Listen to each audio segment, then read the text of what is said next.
Hello guys, કેમ છો બધા? મજામાં?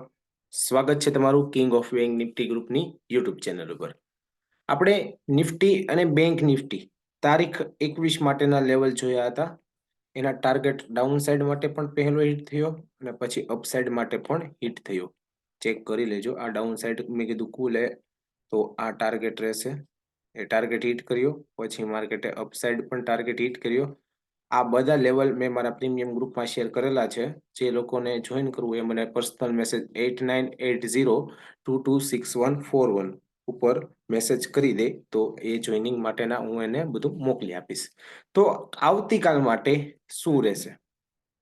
આવતીકાલ એટલે કે 22 તારીખ માટે બેંક નિફ્ટીના લેવલ કેવી રીતે બનશે? યુએસ જીડીપી સારો આવેલ છે તો એ બી અસર થોડુંક માર્કેટને કરશે સ્ટોક ઉપર ને આના ઉપર, બેંક નિફ્ટી ઉપર. કાલે માર્કેટે એક આ રેન્જ બનાવી નાખેલી છે. જો આ રેન્જની આજુબાજુ ખુલે અને અહીંયા કાંઈ બીરિશ કેન્ડલ શો થાય તો જ ડાઉન સાઈડના પોઝિશન આપણે બની શકે એમ છે. બાકી કાલે આ લેવલ છે, એ લેવલની ઉપર ગેપ અપ ઓપન થાય છે અને 47,950 ઉપર ઓપન થાય છે અથવા 48,000 ઉપર ઓપન થાય છે. ઓકે, તો અહીંયા બુલિશ કેન્ડલ ત્યાં સસ્ટેન કરે સારી એવી બે કેન્ડલ તો અપસાઇડ જવાના ચાન્સીસ થોડાક બની શકે, જે હાઈ ક્રોસ કરીને જઈ શકે. ઓકે, 48,500 સુધી પણ જઈ શકે જો ત્યાં સારું એવું સસ્ટેન કરે તો. અને માર્કેટ ઓપન થાય છે આ રેન્જ પાસે જ, ત્યાં 47,970 આજુબાજુ કા 48,000 આજુબાજુ ઓપન થાય છે અહીંયા. ઓકે, અને ત્યાંથી બુલિશ કેન્ડલ સસ્ટેન થતા માર્કેટ અપસાઇડ જવાના ત્યાંથી ચાન્સીસ બની શકે. અને ત્યાં સસ્ટેન ન થાય, ત્યાં બીરિશ કેન્ડલ ગમે ત્યાં બને અપસાઇડમાં અહીંયા, તો ત્યાંથી ડાઉન આવવાના ચાન્સીસ બની શકે એમ છે.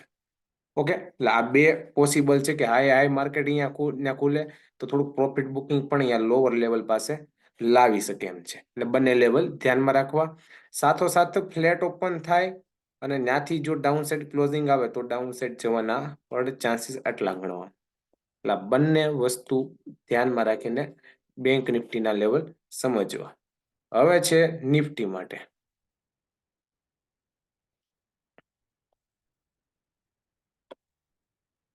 નિફ્ટી એ પણ સારી એવી જતા રિકવરી આપીને ગઈ છે.